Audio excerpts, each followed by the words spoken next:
Moi, je me souviens qu'en prison, j'étais bien, hein, je jouais. Elle a été condamnée à 1 mois de prison avec moi parce qu'elle avait divorcé de son premier mari. Même si elle ne m'aimait pas, c'était mal. Et c'est là qu'il y a eu le grand choc. Elle m'a dit, elle est partie. J'étais te chercher, tu étais assise par terre. Tu avais froid, tu étais toute froide. Je te rappelle. On termine et après tu l'appelles. Oui, j'ai fait court parce que...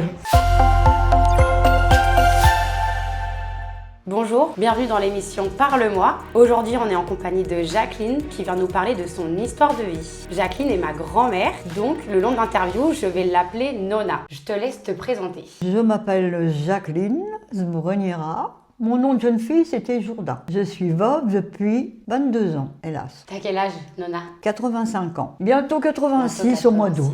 Nona, parle-moi de ton enfance, là où tout a commencé pour toi. Où est-ce que tu as grandi? J'ai grandi à Rouen, rue Boquet. Donc, mes souvenirs remontent, j'avais à peu près 2 ans. C'est-à-dire que peu de temps après la déclaration de la guerre, puisque je suis née en 40, je me souviens beaucoup de ce qui se passait pendant la guerre. C'est-à-dire ma mère qui se dépêchait de me prendre dans ses bras dès qu'on avait une alerte et on courait dans les caves pour se mettre à l'abri. Ce qui était le plus dur, c'était de voir quand ils transportaient, ils ramassaient tous les blessés dans les rues et transportaient ça sur des brancards, et ça, c'était impressionnant. Et ça m'est bien resté en tête. Ce qui m'est bien resté aussi, c'est le bruit des avions quand ils faisaient une descente pour bombarder Rouen. C'était impressionnant. Après, j'avais ma vie de petite fille sûrement comme toujours. Il y a une chose que je me rappelle, les bouches d'égout dans la rue Boquet, et je jetais toutes mes balles dedans, puis j'attendais qu'elles remontent. Mais sans jamais remonter. Et tu étais la première de ta fratrie?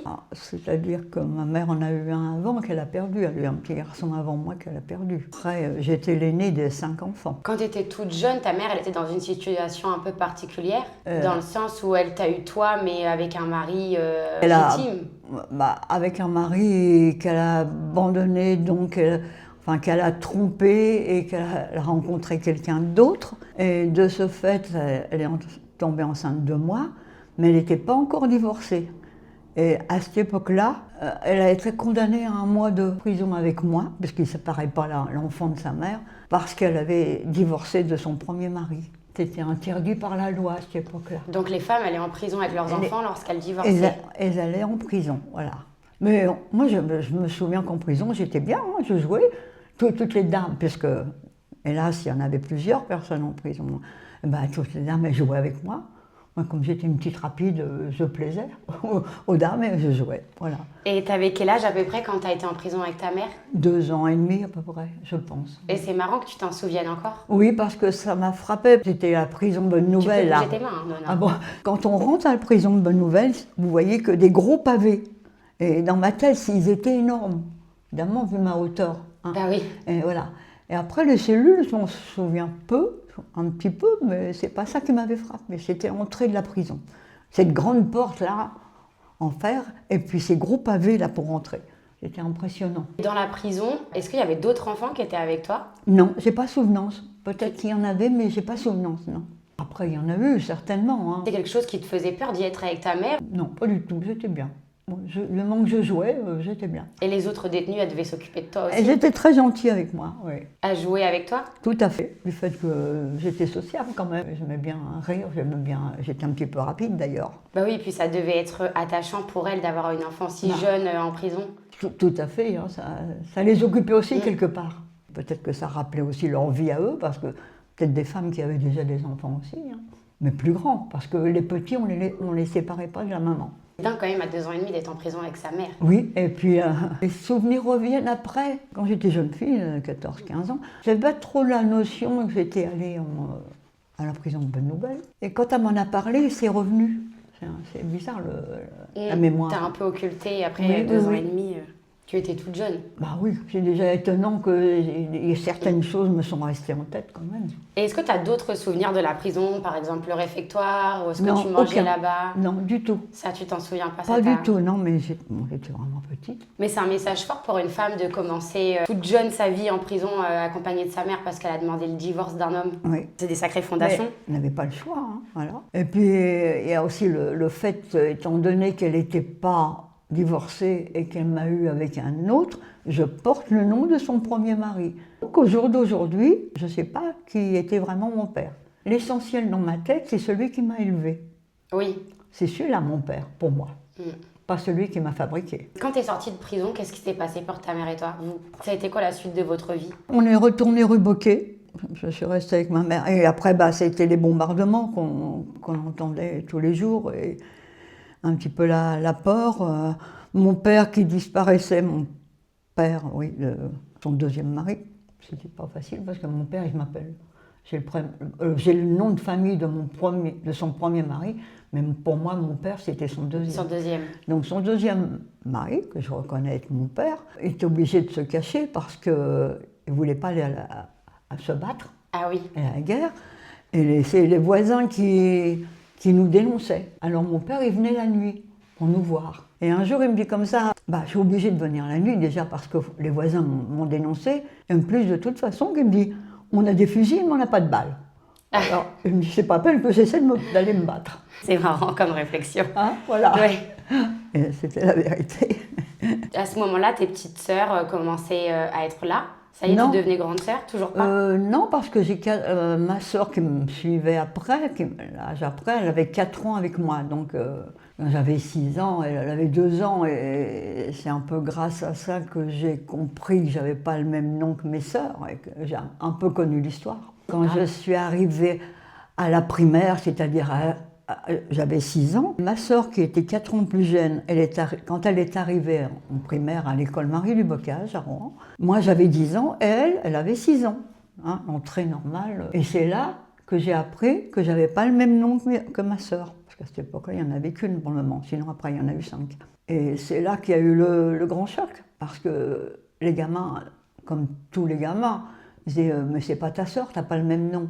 J'ai demandé à ma mère qui m'a dit « mais non, c'est pas grave, tu verras plus tard ». Voilà. Mais toi, ça a planté une graine dans ta tête. Oui, et puis ça m'a rendue agressive. Ça a été le déclencheur de mon caractère un petit peu... Dans ta tête, en tant qu'enfant, ça impliquait quoi? Tu te sentais mise à l'écart de la famille? Qu'est-ce que ça crée chez toi? Complètement mise à l'écart parce que j'avais déjà ma mère, je ne vais pas dire ma maman, ma mère était très sévère, lui rappeler de mauvais souvenirs, donc elle a toujours été très sévère. J'adorais ma mère et j'ai toujours tout fait pour elle, mais jusqu'au bout, elle a été pas facile avec moi. Mais j'ai pris soin d'elle jusqu'au bout, hein, jusqu'à son départ, jusqu'à la maison de retraite. Parce que tu trouvais qu'elle avait un comportement différent avec toi qu'avec tes autres sœurs? Elle était sévère avec les 5 qu'elle a eues, mais avec moi, c'était terrible. La moindre chose que je faisais, j'avais le droit d'en prendre une, de prendre une claque. Et puis, elle avait même une époque où, comme j'étais assez dure de caractère, ça m'a rendu dur. Elle prenait la ceinture quand elle voulait me taper. Hein. Et je lui disais, vas-y, tape. C'était ma réaction, hein, toujours. C'est pour ça que je suis devenue comme ça. Oui. Mais c'est pas facile aussi. Tes bases en tant qu'enfant, elles étaient quand même très difficiles. C'était très difficile. J'avais la famille qui disait, tu le sais que c'est pas ton vrai père. Donc, comment voulais-tu que dans ma tête je sois bien à 6 ans, à 10 ans plutôt, 10 ans. Tu le sais que c'est pas ton père. Et j'ai jamais voulu prendre contact avec lui parce que je voulais pas faire de mal à ma mère. Je voulais pas aller contre elle, malgré qu'elle était comme ça avec moi. Finalement, enfant, tu avais déjà compris que la méchanceté de ta mère était due à ton père. Oui, j'imagine. Oui, ça pouvait être que ça, parce qu'elle était quand même sévère avec les autres, mais j'étais en tête de liste. Hein. Oui. Il y avait des bêtises de fête avec ma sœur qui avait 4 ans plus jeune. J'y allais la première, parce que je savais que j'allais en prendre... j'allais prendre des claques. Et ta mère, elle a été violente jusqu'à la fin? Toute ton enfance? Elle s'est jamais calmée? Toute mon enfance, et je vais te dire une chose, 15 jours avant que je me marie, j'ai pris une sacrée volée par ma mère. 15 jours avant. Ah oui. Et j'avais 20 ans. Du coup, son deuxième mari, ton père, le père qui t'a élevé, est-ce que lui, t'as essayé de lui en parler de ton père biologique? Non, jamais. Et il ne s'est jamais... Pour ça, il était bien. Il n'a jamais levé la main sur moi, comme il y avait assez que ma mère, heureusement. Et il ne m'a jamais parlé de rien. Il a toujours été agréable avec moi. Mais je lui reprochais, et je l'ai fait un jour, j'ai éclaté, je crois que je devais avoir 16 ans, de ne pas prendre ma défense. Il a laissé te frapper? Il a laissé, voilà. Il aurait pu s'interposer, mais comme c'était un homme très calme, pas méchant du tout, mais Il aurait pu au moins un minimum dire arrête de frapper. Et ça, un jour, je lui ai dit. Mais j'étais déjà adulte, hein, je crois que j'avais déjà 2 enfants. Il n'était même pas capable de me défendre.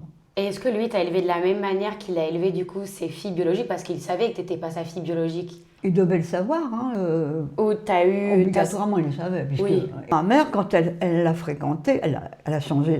C'était le meilleur copain de mon père, du deuxième. Son premier mari, Ah oui, c'était son le premier meilleur mari. ami du deuxième. Du deuxième. Donc, non, mais il a toujours été très, très gentil. Au contraire, quand j'étais petite, c'est lui qui m'a appris à faire du vélo et tout ça, je m'en rappelle. Heureusement qu'il y en avait un des deux qui était sympa. Et quand t'étais petite, ta mère, elle a été réquisitionnée pour travailler pour la guerre? Donc, elle est partie, oui, pour le travail obligatoire, qu'on appelait ça à cette époque-là. Elle est partie, alors 9 mois, j'ai dit 1 an, mais un jour, oui, non, 9 mois seulement. Et elle m'a laissée à ma tante, mais brutalement, parce que, d'après ce que m'a dit ma tante, parce que ma mère ne voulait pas m'en parler, forcément. Elle m'a dit, elle est partie. Elle me dit, j'étais te chercher, tu étais assise par terre, t'avais froid, tu étais toute froide, et je t'ai pris avec moi, c'est-à-dire sa sœur. Donc après, elle a détesté sa sœur aussi. T'avais quel âge quand elle est partie, ta mère? 2 ans et demi. 2 ans et demi. C'était Après la prison. Ouais. Et elle aurait pu te laisser pour honte, quoi. Elle t'a confié à personne. Non, non, du tout. Elle s'en fichait que... Et puis, elle aurait pu peut-être, je ne sais pas si c'était obligatoire, je ne l'ai pas su, elle aurait pu refuser d'aller travailler en Allemagne. Tu sais, il y avait le travail obligatoire, mais il y avait aussi les volontaires qui allaient en Allemagne. D'après ce que je crois, elle n'était pas volontaire. Mais... Et t'es restée proche de ta tante? Oui, jusqu'au bout. C'est pour ça que ça a posé des problèmes, évidemment, parce que ma tante était super gentille avec moi. Et ça, ma mère ne l'acceptait pas, mais elle était tellement méchante, elle, avec moi, ma mère. Et ma tante, quand ça n'allait pas, j'allais la voir, et puis elle me consolait. Oui, t'as dû avoir des liens forts avec elle. Très fort. Et parce que elle avait plus le rôle de maman, finalement, vis-à-vis de toi. Tout à fait. Malgré que... Elle m'a eu à garder 9 mois quand même, donc il y a sûrement ça reste au fond de toi, oui. Certainement, l'instinct. Hein. Et puis c'est pour ça que j'ai été fâchée 4 ans avec ma mère, elle n'a pas voulu me parler parce que je revoyais sa sœur, c'est-à-dire ma tante, que j'avais rencontrée. Et ma tante, j'allais la voir à la maison de retraite. Elle a fini à la maison de retraite de Darnétal. Et là, quand ma mère l'a su, alors ça a été la grande guerre, et puis elle a arrêté de me parler. Et au bout de 4 ans, je l'ai rappelée, c'est à moi de le faire malgré tout. Et je lui ai dit, si tu me raccroches au nez, jamais plus de ma vie, je te rappellerai. Et comme j'avais un caractère très fort, elle m'a cru. Donc, elle m'a rappelé. Et là, tu as pu renouer. J'ai renoué, mais bon, voilà. C'est pas pareil. En plus, j'avais pris un mari italien, donc elle détestait mon mari parce que pendant la guerre en 40, les Italiens, ils étaient contre les Français. Oui.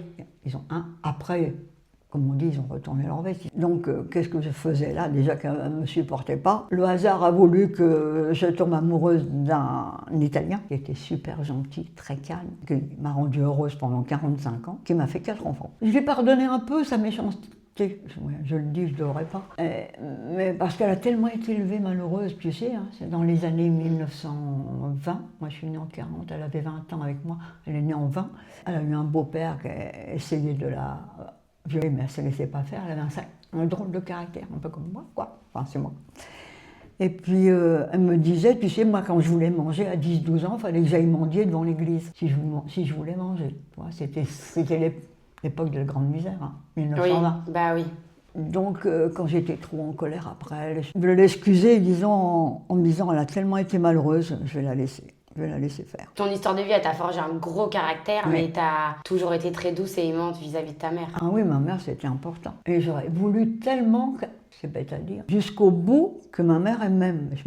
J'ai toujours eu le sentiment que ma mère ne m'a jamais aimée, que je lui représentais trop son échec de son premier mariage. Donc ma mère, elle ne m'a pas aimée, elle m'aurait pas fait ce qu'elle m'a fait si elle m'avait aimée. Elle reconnaissait qu'elle pouvait compter sur moi. Ah bah c'est ça, elle le disait aux gens. Ah bah heureusement que j'ai ma fille. En attendant, quand elle rentrait, j'avais fait quelque chose de pas grave, j'avais le droit d'en prendre une. Mais elle faisait croire aux autres que heureusement je m'avais... Et oui, heureusement qu'elle m'avait. Je me suis occupée d'elle jusqu'au bout. Jusqu'à la maison de retraite. Oui. Je suis allée la voir jusqu'au bout. J'ai tout fait pendant des années. Mais c'était normal dans ma tête. Je trouve que c'est normal. Même si elle ne m'aimait pas, c'était ma mère. Elle avait tellement été malheureuse que j'essayais de compenser, quoi. en lui faisant tout ce que je pouvais. Ouais. Comme j'ai un côté quand même serviable, moi, j'aime bien rendre service aux gens que j'aime. Et par rapport à, du coup, ton père biologique, ta mère ne te l'a jamais dit?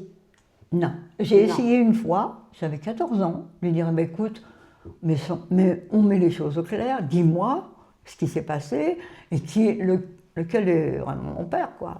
Oh là, j'ai mis en colère et j'ai eu le droit d'en reprendre, alors je ne pouvais pas. Et après, t'as jamais redemandé? Non, non. Et j'ai jamais essayé de voir mon père biologique. J'aurais pu parce qu'il vivait dans la région de Rouen aussi. Elle est partie du coup avec son secret, mais qu'est-ce qui, toi, t'a mis la puce à l'oreille pendant ton enfance sur le fait que t'avais pas le même... qu'il y avait un souci sur ton père biologique? Le nom. Bon, alors pour commencer, je m'appelle comme mon père biologique. J'ai le même nom de famille, même les 2 prénoms après. Parce que dans le temps, on mettait 3 en prénom. Et après, bah, c'est tous ces enfants à l'école, tous les jours. C'est pas ta sœur, ton père, on le connaît, voilà. Je l'ai croisé une fois, mon père biologique, comme tu dis, dans les tramways. Alors, tu sais, les tramways, à cette époque-là, il y avait des grands... On tirait les ficelles et ils étaient électriques. Oui. Voilà, hein. Bon, on était déjà électricité. Voilà, on était en avance à côté d'aujourd'hui. Bon. Et il était dans ce train, on appelait ça des tramways, maintenant on dit des métros. Il a voulu me dire bonjour. Elle a poussé brutalement et il a dit, tu laisses ma fille tranquille. Elle n'a pas voulu qu'il me parle. Et j'étais toute petite. Et ça, c'est pareil, il y a des choses qui te marquent dans ta jeunesse. Oui. Et me revois dans le tramway. Et il m'avait offert, une année, après elle lui a interdit de me faire des cadeaux, un petit service en bois rose à fleurs. Oui. Des petites tasses, des petites secoupes. Je le revois, c'est fou. Hein. Il n'était pas méchant, cet Oui, homme. il devait être frustré de ne pas pouvoir avoir son Tout rôle à de fait. père. Et puis finalement, il craignait un peu ma mère, quoi, parce qu'elle était, elle était tellement... Après, comme j'étais une fois en vacances en colonie, la seule fois d'ailleurs avec ma sœur, elle m'a placée aussi pendant la guerre pour que je puisse manger, parce qu'elle me plaçait chez des gens à Sahur. Et pour que c'était après la guerre, et pour que j'ai... Quelque part, elle a fait ça pour que je puisse manger, puis pour se débarrasser de moi charmant. Elle est rentrée d'Allemagne? Oui, ça c'était Oui. après l'Allemagne, oui, bien après. Oh, oui, quand elle m'a mis chez les gens à Sahur, j'y suis allée 3 années, je crois. Ah, quand même. Oui. En vacances, si on peut dire, tu vois, pendant les vacances. Et mon père, qui m'a élevée, il venait me voir le dimanche. Et elle descendait pas de la voiture. Elle venait pas me voir. C'était quand même une sacrée femme. Tu vois, et ça aussi, je le revois bien. Et quand tu es arrivée dans ton adolescence, comment tu as fait pour te construire? Comment tu te sentais avec toutes ces failles? Très mal, mais très agressive. Puisqu'on m'aime pas, je vais faire ce qu'il faut pour qu'on m'aime. Jamais arrivé. Voilà. Tu avais de la colère Toujours. Beaucoup de colère en moi. Je crois que je l'ai toujours gardée, ma colère d'ailleurs. Je voulais surtout pas lui faire de mal, parce qu'elle avait été tellement malheureuse, je l'excusais comme ça. Mais quand elle est partie, je vais te dire une chose, c'est pas beau, mais la veille qu'elle parte, sans savoir qu'elle partirait, hein, parce qu'elle était en maison de retraite, j'allais la voir 2 fois la semaine. La veille, je l'ai vue. J'ai parlé avec elle, je ne sais pas pourquoi, elle m'a dit, tu sais, ton vrai père, c'est le 2e mari. Je lui ai dit, maman, je ne sais pas qui est mon père. Tout ce que je sais, c'est que tu m'as gâché ma jeunesse. Et je suis partie. Et le lendemain, on m'a dit qu'elle était décédée. Ça, je m'en suis voulu. Oui, ça t'a fait culpabiliser. Alors qu'elle le méritait, finalement. Oui. Elle ne m'a pas répondu quand j'ai dit ça. Parce qu'elle doit le savoir au fond d'elle. Ah ben, écoute, elle savait bien. Elle aurait plutôt fait couper la tête que d'avouer la vérité. Ouais. Mais c'était l'époque, on ne disait pas dans ce temps-là, quand les femmes trompaient leur mari ou le mari trompait la femme, c'était une honte, tu vois. C'est pour ça qu'ils étaient condamnés pour ceux qui divorçaient et puis qui trompaient. Ça, c'est surtout le fait qu'elle avait trompé, qu'elle était enceinte d'un autre et puis qu'elle était encore mariée. Tu avais quel lien avec tes sœurs? Parce que vous étiez 5, tu étais la plus grande. Je suis l'aînée, très proche de celle qui venait derrière moi parce que je m'en occupais à fond, je m'en occupais tout le temps, je la traînais partout. Parce que si je ne le faisais pas, ma mère s'en prenait à moi. T'emmènes ta sœur là, tu prends ta sœur là. Voilà. Même au début que j'ai été mariée, je me suis mariée à 20 ans. Et à 20 ans, quand on allait souvent au cinéma en Solex, moi puis mon mari, lui avec son vélo et moi mon Solex, et t'emmènes ta sœur, tu vas au cinéma, mais t'emmènes ta sœur. Et jusque-là, j'ai toujours cédé. J'emmenais ma sœur pour lui faire plaisir à ma mère. C'est drôle, hein? Elle était méchante avec moi, un peu. Ça me faisait penser après, tu sais, les enfants battus, plus les parents sont méchants, plus les enfants sont attachés. Oui. Parce qu'on espère toujours que la personne va finir par t'aimer. C'était ma mère. À finir, j'y faisais son ménage, je faisais tout, je faisais les cours, je faisais tout pour dire elle va m'aimer, ma mère. Mais c'est jamais arrivé. Pour C'est ça dingue. que mes enfants aujourd'hui c'est sacré Oui, et mes petits-enfants. ça laisse J'étais- des traces sur ta personnalité et le reste de ta vie. Voilà, je me suis, en moi-même, quand je me suis mariée, je me suis dit jamais je ferai de mal à mes enfants et mes enfants, je vais en prendre soin, je vais les couver quand j'aurai des enfants. Et j'ai eu 4 enfants. J'ai couvé mes enfants et même encore aujourd'hui, ils peuvent me demander ce qu'ils veulent, ils l'auront. Oui, C'est resté, hein. c'est resté. C'est resté.